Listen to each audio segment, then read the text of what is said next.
우리를 다스릴 왕이라는 제목으로 하나님 말씀을 증거하도록 하겠습니다.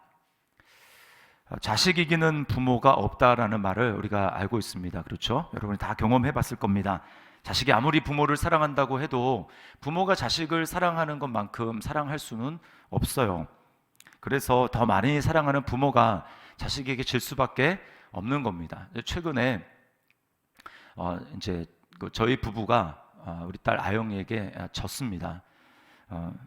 얼마나 참 수학은 절대 자기가 못하겠다. 이제 고등학교 2학년인데요. 아무리 수학은 자기가 해도 도저히 수학은 못하겠다. 그러니까 이제 대학은 가야 되겠는데 수학을 보지 않고 대학을 이제 가는 방법이 있다는 거예요. 저는 아무리 찾아봐도 그런 데는 없는 것 같은데 있다라는 겁니다. 그래서 도대체 어디냐 거기가 그랬더니 댄스래요. 댄스. 그래서 댄스는 수학 없이도 갈 수 있다. 자기가 댄스를 열심히 해서 이제 대학을 가겠다고, 이제 예능 쪽으로 가겠다고 그렇게 이야기를 합니다. 얼마나 싸우고 협박하고 달래고 뭐 갖은 방법을 다 썼는지 몰라요. 그래서 좀 돌이켜 보려고. 그런데 도통 뭐 이제 자기는 수학 못 하겠다는 거예요.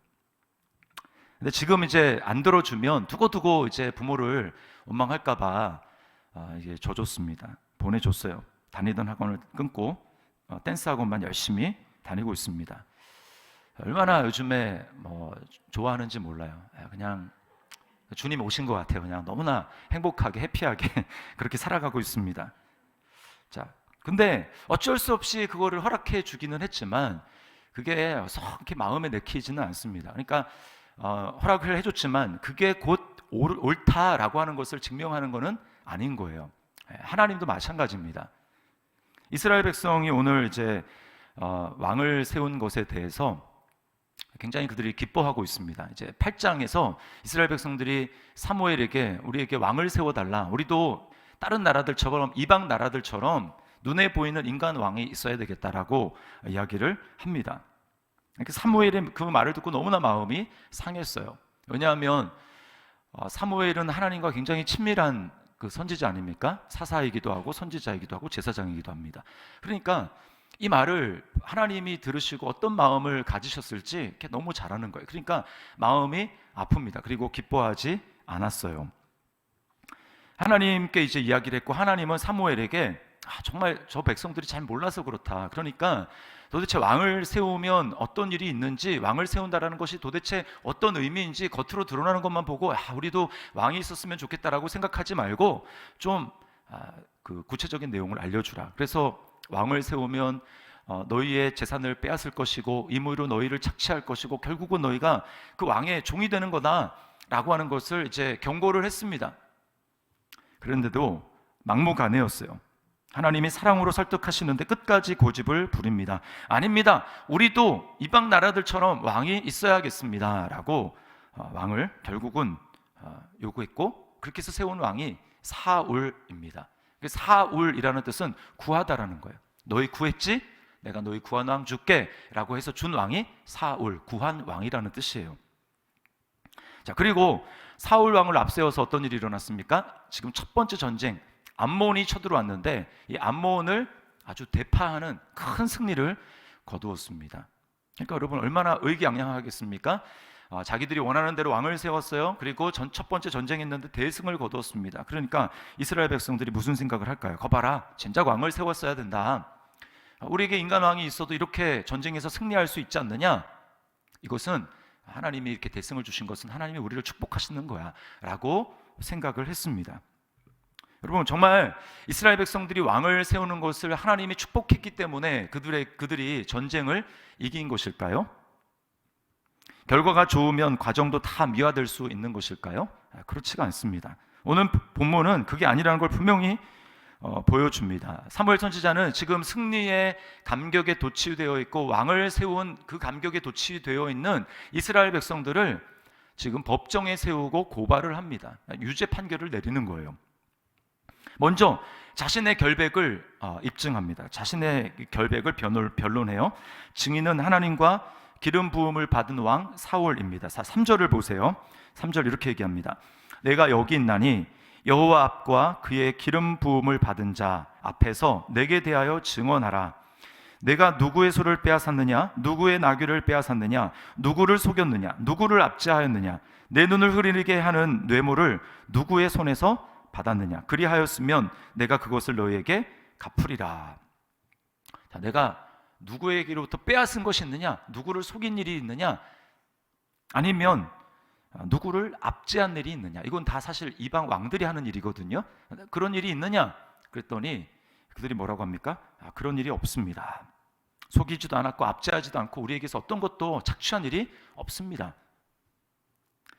그 백성이 그렇게 대답합니다. 그러니까 사무엘이 지금 이렇게 백성들의 입으로 직접 고백하게 하는 이유가 뭡니까? 너희가 왕을 세운 것이 내가 뭔가를 잘못해서 내게 뭔가 흠이 있어서 왕을 요구하고 세운 것이 아니라는 거예요. 나는 아무 잘못도 없고 나는 무음하게 모든 일을 최선을 다해서 감당했다라고 하는 것입니다. 그러면서 하나님과 사울 앞에서 너희가 얘기했어? 너희가 증인이야? 하나님과 사울 왕이 증인이야? 너희가 분명히 그렇게 얘기했어? 지금 이렇게 이야기를 하는 겁니다. 자, 다음은 하나님의 결백에 대해서 변론을 합니다. 자, 7절입니다. 그런즉 가만히 서 있으라. 여호와께서 너희와 너희 조상들에게 행하신 모든 공의로운 일에 대하여 내가 여호와 앞에서 너희와 담론하리라. 여기 담론하리라, 이 말은 재판한다, 심판한다라고 하는 뜻입니다. 그러니까 너희가 지금 하나님 앞에 서 있는데 나는 하나님의 공의하심에 대해서 너희에게 증언할 것이고 그래서 그것을 가지고 너희를 심판할 거야 라고 지금 이야기를 하고 있는 거예요. 그러면서 하나님이 하신 일을 진술합니다. 뭐 크게 두 가지. 너희가 애굽 땅에서 종되어서 그것이 너무나 고통스러워 하나님 앞에 부르짖지 않았느냐? 하나님이 모세와 아론을 보내서 너희를 그 종되었던 애굽 땅에서 건져내셔서 지금 너희가 살고 있는 이 아름다운 땅, 여기서 하나님이 살게 해주셨다. 그렇게 하신 일이 바로 하나님이시다. 그렇게 이야기를 합니다. 그리고 이 땅 가운데 너희가 살면서 우상을 숭배하고 하나님을 잊어버리고 우상을 숭배하면서 그렇게 하나님의 마음을 아프게 할 때에 하나님께서는 주변의 나라들의 손에 너희를 맡기셔서 너희를 치게 하셨고 너희가 또 괴로워해서 부르짖으니까 하나님이 그때 또 사사들, 뭐 여기 보니까 뭐 기드온도 나오고 또 사무엘도 자기도 사사라고 얘기합니다. 하나님이 이런 사람들을 세워서 너희를 그 손에서 건져주셨고 그리고 너희로 하여금 이 땅에서 안전하게 살 수 있도록 그렇게 해주셨다. 그렇게 하신 분이, 이때까지 너희 삶을 이끌어 오신 분이 바로 하나님이셨다라고 이야기를 하고 있어요. 그러니까 하나님은 너희에게 불의를 행하신 적이 단 한 번도 없고 하나님은 공의로 너희를 다스리시고 보호하시고 지금까지 인도해 오셨다라고 이야기를 하고 있는 것입니다. 여러분, 이스라엘 백성들이 여기에 대해서 할 말이 없어요. 다 사실이거든요. 하나님은 그때나 지금이나 신실하게 이스라엘 백성들을 돌보고 계십니다. 그리고 그 하나님은 지금도 하나님의 자녀가 된 저와 여러분들을 신실하게, 조금도 오차 없이 신실하게 돌보고 계십니다. 여러분 믿습니까? 네, 우리가 하나님이 그렇게 하고 계세요. 하나님은 변함이 없으십니다. 자, 그러면 왜 이스라엘 백성들은 그렇게 변함이 없이 자신들을 구원해 주시고 또 때마다, 어려울 때마다 인도해 주신 그 하나님을 놔두고 왕을 세우려고 하는 것일까요? 왜 그들은 하나님을 제쳐두고 왕을 세우려고 하는 것일까요? 오늘 본문은 그 이유를 딱 한 가지라고 얘기를 합니다. 그것은 뭐냐? 이스라엘이 하나님을 잊어버렸기 때문이다 라고 이야기를 해요. 하나님이 어떤 분이신지, 하나님이 그들을 위해서 무슨 일을 하셨는지 그들이 까맣게 잊어버리고 망각했기 때문에, 그래서 하나님이 분명히 왕으로 지금 계심에도 불구하고 변함없이 과거나 지금이나 현재까지 그들의 삶을 인도해 주시는 하나님이심에도 불구하고 그들은 인간왕을 요구하고 있다는 것입니다. 하나님을 잊어버렸어요, 머리에서. 자, 9절 말씀을 보세요. 그들이 그들의 하나님 여호와를 잊은지라. 하나님을 잊었기 때문이다 라고 말을 합니다. 여러분, 우리는 어떻습니까? 하나님이 우리의 왕이시죠. 하나님은 우리의 왕이십니다. 믿습니까? 예수님을 믿는다라는 것은 내가 왕 되었던 삶에서 이제 하나님으로 왕을 바꾸는 거예요. 이게 바로 예수님을 믿는다라는 것입니다. 가장 잘 설명하는 것이 그거예요. 내가 이전까지 주인된 삶을 살다가 이제는 내가 그 주인을 예수님으로 바꾸겠습니다 라고 하는 게 믿음이고, 그게 회심이고, 그게 거듭남의 핵심입니다. 다른 거 뭐 감정 다 중요하지 않아요. 내 주인이 지금 누군가라고 하는 게 중요합니다. 자, 그런데 왜 왕을 세우는 거 하나님을 잊었기 때문이다 라고 이야기를 합니다. 여러분, 하나님을 우리가 잊어버리는 것은 두 가지 경우가 있습니다. 두 가지 경우. 첫 번째 뭐냐면 환경이 너무 편하게 되면 하나님을 잊어버려요. 가나안 땅에 들어온 이스라엘 백성들이 그랬습니다. 애굽에서 종살이만 하던 그들이 어땠습니까? 또 광야에서 또 40년 동안 떠돌이 생활만 하는 그들은 늘 정착지가 없이 옮겨 다녔어요. 그리고 그들의 집은 광야니까 어디 있습니까? 뭐 벽돌이 어디 있습니까? 그냥 텐트만 치고 사는 거예요. 그렇게 살던 그들이 가나안 땅에 들어갔습니다. 가나안 땅에 들어갔더니 뭐가 있습니까? 벽돌로 지은 멋진 집이 있어요. 과실이 있습니다. 광야에는 과일이 없죠. 그러나 가나안 땅에 들어갔더니 포도와 뭐 무화과 나무 같은 그런 맛있는 과일들이 있습니다. 자기 땅이 있습니다. 자기 밭이 있습니다. 거기에 씨를 뿌리면 농사를 지어서 먹을 수가 있는 거예요. 편해졌습니다. 환경이 이전보다 편해졌어요. 그리고 재산도 늘어나기 시작합니다. 이전보다 훨씬 더 살만해졌어요. 그러니까 결과적으로 어떤 일이 있었는가? 하나님을 잊어버리기 시작하는 것입니다. 전에는 만나를 하나님이 내려주지 않습니까? 광야에서는 만나밖에 없어요. 그러니까 늘 하늘을 쳐다봐야 됐습니다. 오늘도 하나님이 우리에게 만나를 내려주실까? 나가니까 내려주셨네. 그러면서 하나님이 그 주신 은혜를 받으면서 그렇게 살았습니다. 그러나 이제 농사를 지으면서 또 여러 가지 재물이 있으면서 매일매일 하늘을 쳐다보지 않아도 그럭저럭 살만한 거예요. 환경이 넉넉해졌습니다. 그러니까 이제는 전에는 이것 가지고 하나님을 의지하지 않으면 안 됐는데 이제는 하나님을 의지하지 않아도 이전처럼 그렇게 되지 않아도 그렇게 살만한 그런 요소들이 점점 생기기 시작하는 거예요. 하나님을 잊어버리기 시작하는 겁니다. 여러분은 어떻습니까? 환경이 이전보다 여기서 환경이라고 하면 여러 가지 것들이요. 이전보다 편해지고 안락해지면서 내가 예전만큼 하나님을 간절히 찾는 그런 간절함이, 하나님을 향한 간절함이 점점 없어지고 있지는 않습니까? 하나님의 사랑에서 조금씩 멀어지고 있지 않습니까?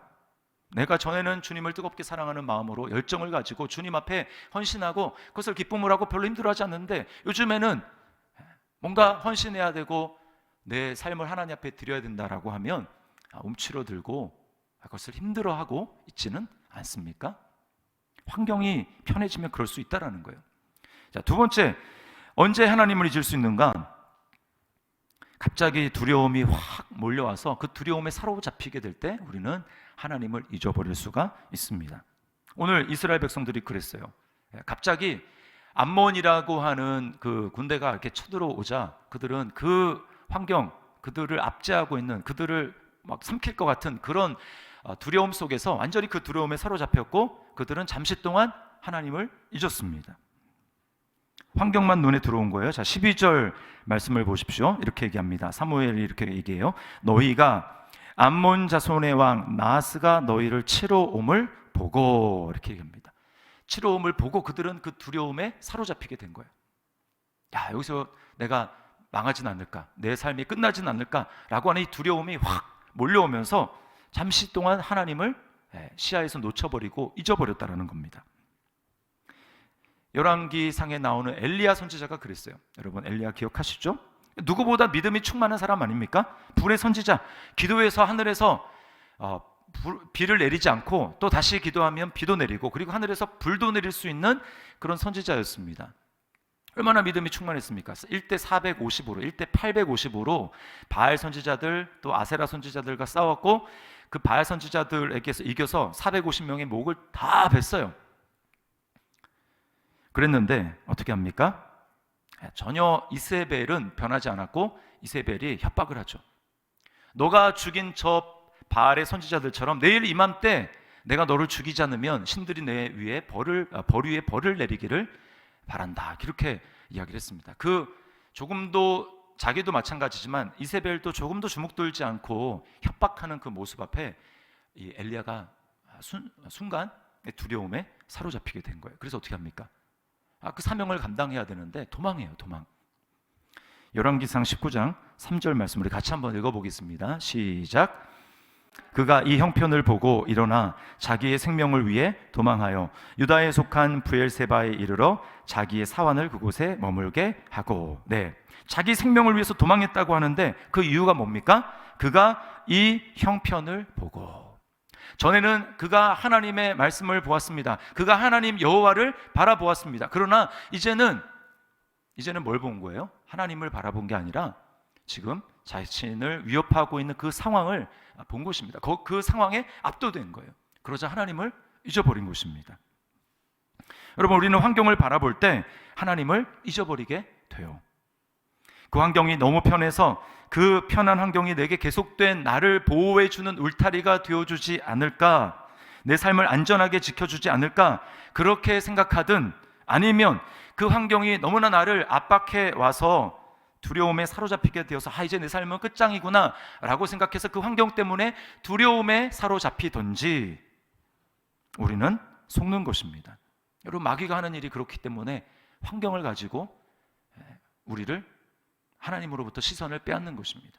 우리 주변에 환경을 넉넉하게 만들어서 이제 하나님을 예전처럼 그렇게 간절하게 의지하지 않아도 너의 삶을 살 수 있어 라고 이야기를 하는 것입니다. 또 환경에 너무나 압박을 주어서 이제 막 죽을 것 같은 그런 두려움에 사로잡히게 하는 것, 이 모든 것이 다 사단이 환경을 조종해서 우리로 하여금 하나님을 바라보지 못하도록 우리 시선을 빼앗는 것이에요.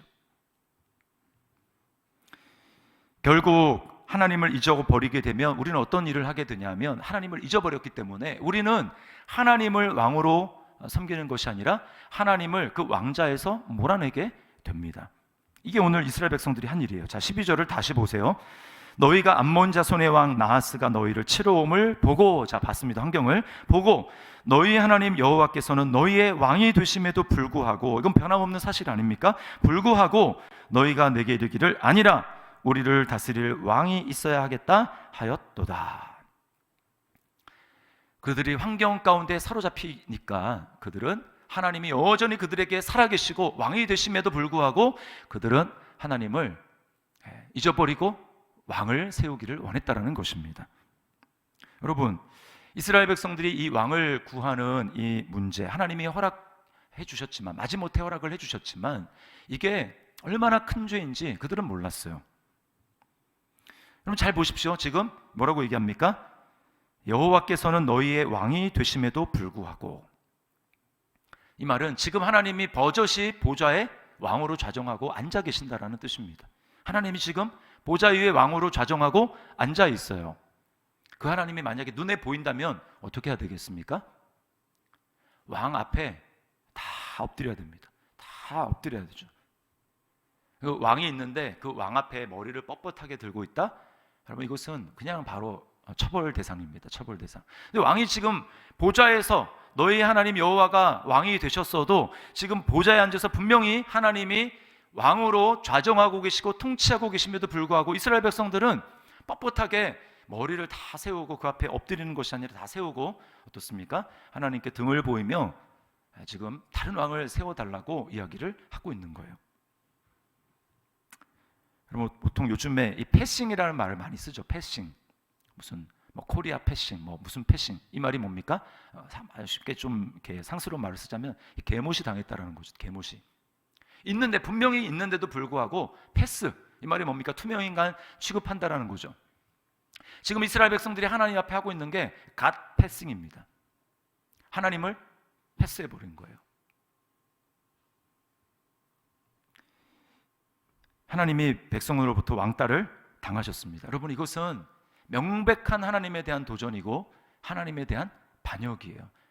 그냥 인간 왕을 세우는 것, 이게 문제가 아니고 이스라엘 백성들은 정면으로 지금 하나님께 도전하고 반역을 하고 있는 것입니다. 왕권 국가에서 가장 큰 죄가 반역의 죄예요. 반역의 죄.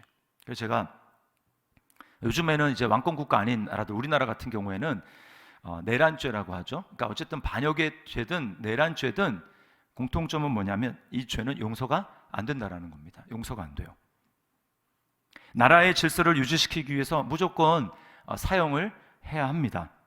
제가 이제 찾아봤어요. 나무 위키 거기서 내란 이렇게 찾아봤더니 이렇게 되어 있습니다.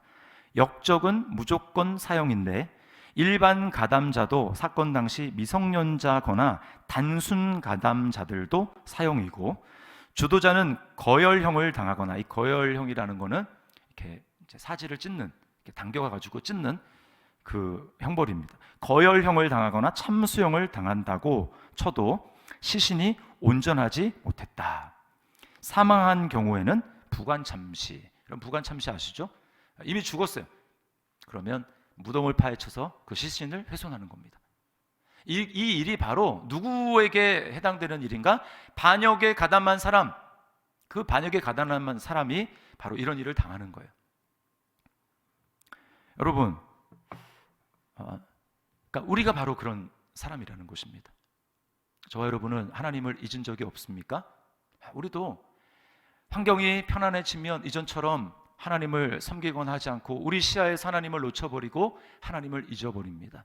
그리고 내 삶에 환경에 압박이 들어오게 될 때 우리는 믿음으로 하나님을 바라보며 하나님이 내 삶의 왕이시지라고 생각하며 그 하나님께 엎드리고 믿음으로 그 하나님을 내 삶 가운데 초청해서 그 주님이 내 삶을 다스리도록 하지 못하고 어떻게 합니까? 우리는 다른 왕을 세워요. 하나님을 잊지 않는 것이 아니라 내가 왕이 되어서 이스라엘 백성이 우리에게 왕이 있어야 되겠습니다 라고 한 것처럼 우리는 하나님 아닌 다른 것으로 그 문제를 해결하려고 하는 것입니다. 하나님을 잊어버리는 거예요.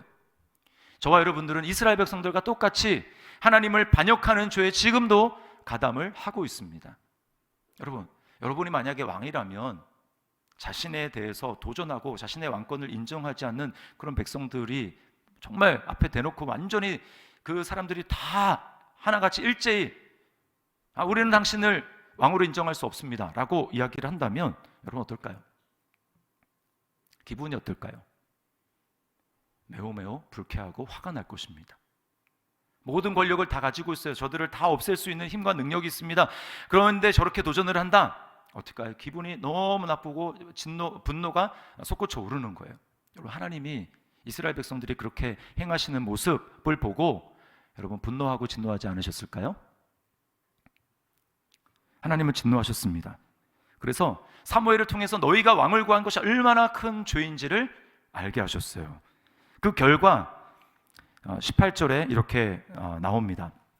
우리가 읽진 않았는데 내일 본문이긴 한데요. 이렇게 얘기해요.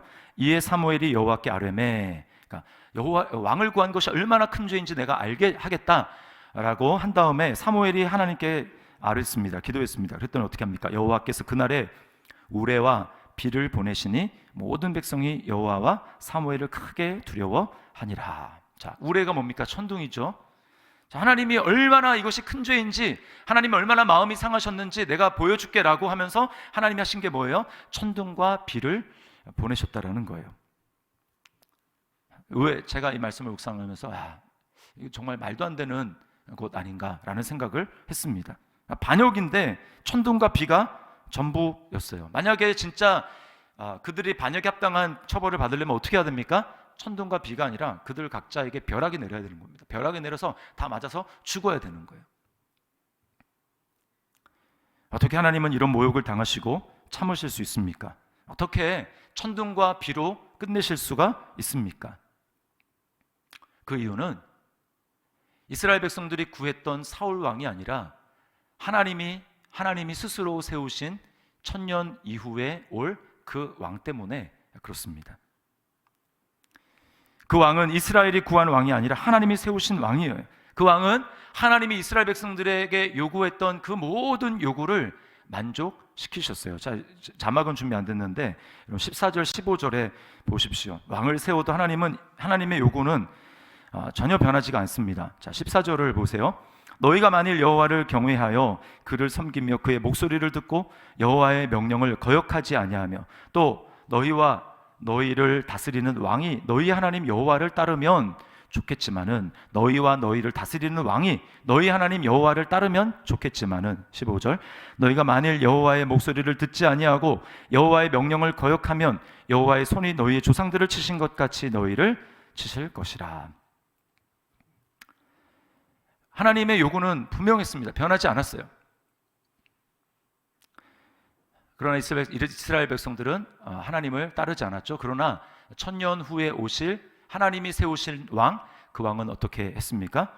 이 모든 것을 다 만족시키셨어요. 14절에서 요구한 이것 다 만족시켰습니다. 여호와를 경외하셨어요. 이스라엘 백성들은 경외하지 않았지만 여호와를 경외하셨습니다. 그리고 하나님 한 분만을 섬기셨어요. 그리고 하나님의 목소리를 들었습니다. 그리고 여호와의 명령을 거역하지 않으셨어요. 그리고 어땠습니까? 여호와를 따르셨습니다. 하나님 한 분만을 끝까지 따르셨어요. 그리고 어떻게 합니까? 결정적으로 아담으로부터 시작해서 모든 세대에 저와 여러분을 포함해서 하나님을 지금도 반역하고 하나님을 잊어버리고 하나님이 분명히 왕으로 다스리시고 창조주로 계심에도 불구하고 그 하나님을 인정하지 아니하며 지금도 하나님을 잊어버리며 하나님의 마음을 아프게 하는 저와 여러분을 향해서 그 반역의 모든 죄를 지시고 그 왕이 십자가에 매달려 죽으셨습니다. 우리가 하나님이 우리에 대한 반역에 마땅한 분노와 진노를 우리에게 쏟지 않으시고 이스라엘 백성에게도 마찬가지죠. 쏟으시지 않으시고 우리에게 은혜를 베풀어 주시고 우리에게 자비를 베풀어 주시는 그 놀라운 이유는 바로 딱 이 하나 때문입니다. 하나님이 우리가 요구한 왕이 아니라 하나님이 세우신 그 왕이 우리를 위해서 그 모든 반역의 죄를 담당해 주시고 그리고 우리에게는 은혜와 사랑을 베풀어 주시기 때문에 우리가 말도 안 되는 이런 놀라운 초월을 받게 된 거예요. 그러므로 여러분, 우리에게 다른 것을 요구할 것이 아니라 이스라엘 백성들 어땠습니까? 새로운 국면에 처하고 새로운 위기가 처하니까 이제는 새로운 어떤 제도가 필요하다, 우리에게는 어떠한 다른 것이 필요하다라고 해서 자꾸 다른 것을 요구합니다. 그러나 여러분은 아니에요. 그게 아닙니다. 하나님의 요구는 동일했어요.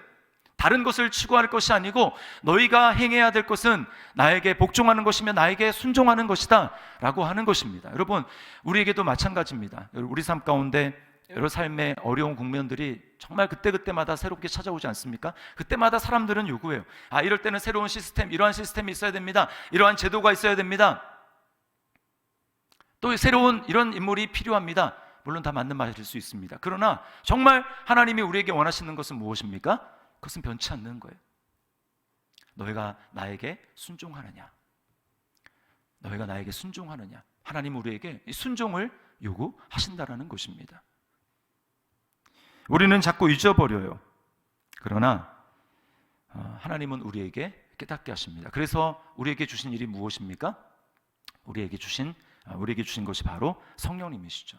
성령님이 우리 안에 들어오셔서 하시는 일이 무엇입니까? 우리로 하여금 기억나게 하시고 생각나게 하시는 일이에요. 그러므로 여러분, 우리가 예수 그리스도로 말미암아 마땅히 우리가 받아야 될 모든 저주를 대신 받으신 그분 앞에 우리가 그렇군요. 하나님이 우리에게 요구하시는 것은 계속적인 순종인데 그 계속적인 순종을 하며 나아가기 위해서 하나님을 잊지 않아야 되는데, 그렇다면 우리가 해야 될 것은 날마다 성령님의 은혜를 간구하면서 성령님, 오늘도 주님이 나를 위해서 행하신 일을 내가 잊지 아니하고 새롭게 기억날 수 있도록 나에게 역사하여 주옵소서. 그렇게 하면서 주님의 은혜를 간구하는 거예요. 그렇게 할 때 성령님께서는 우리 삶 가운데 하나님이 누구신지, 나를 위해서 행하신 놀라운 일이 무엇인지를 우리에게 깨닫게 하시고 우리로 하여금 기억나게 해주실 줄 믿습니다. 하나님이 저와 여러분을 위해서 해주신 일이 뭐예요? 아무 조건 없이 예수를 믿음으로 말미암아 하나님의 아들, 하나님의 딸이 되게 해주셨습니다. 하나님의 사랑의 음성을 듣게 해주셨어요. 오늘도 우리를 향해서 그리스도 안에서 우리를 향하신 하나님의 사랑이 들립니다. 내가 너를 사랑한다.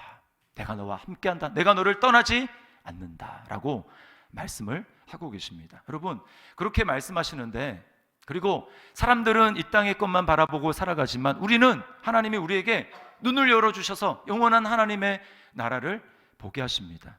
여러분, 그 나라가 보이십니까? 대답이 없으시죠? 여러분, 그 나라가 보이십니까? 네, 우리가 그 나라를 소망합니다. 그 나라가 우리 눈에 보이는 거예요. 그러니까 지금 수요일 오전에 다른 분들은 여기 지금 4층, 6층 가면 막 다 이게 흔들어대고 막 이렇게 하고 있는데, 여러분 여기 지금 와서 앉아 계시는 거잖아요. 왜? 여기 뭐 건강에 도움도 안 되고, 그죠? 마스크 쓰고도 뭐 하는 겁니까 지금 이게 하나님이 우리에게 눈을 열어주셔서 영원한 것을 보니까 우리가 그렇게 할 수 있는 거예요. 성령님이 우리로 하여금 그렇게 하시는 것입니다. 오늘 이 말씀을 우리가 기억했으면 좋겠어요. 여러분, 환경을 바라보고 하나님을 잊지 맙시다. 그리고 우리에게 주신 그 놀라운 은혜로 말미암아 우리가 구할 왕이 아니라 우리를 위해서 정말 필요해서 세워주신 그 왕이신 예수 그리스도, 그분을 바라보며 그렇군요. 내가 주님 안에서 이러한 축복을 지금 누리고 있습니다. 주님 안에서 내가 이러한 삶을 살아가고 있습니다. 내가 오늘도 그 주님을 바라보며 주님을 기억하며 나아가기를 소원합니다. 내가 주님을 기억하며 하나님 말씀에 순종하기를 원합니다. 그렇게 결단하며 나아가는 저와 여러분 될 수 있기를 주님의 이름으로 축원합니다.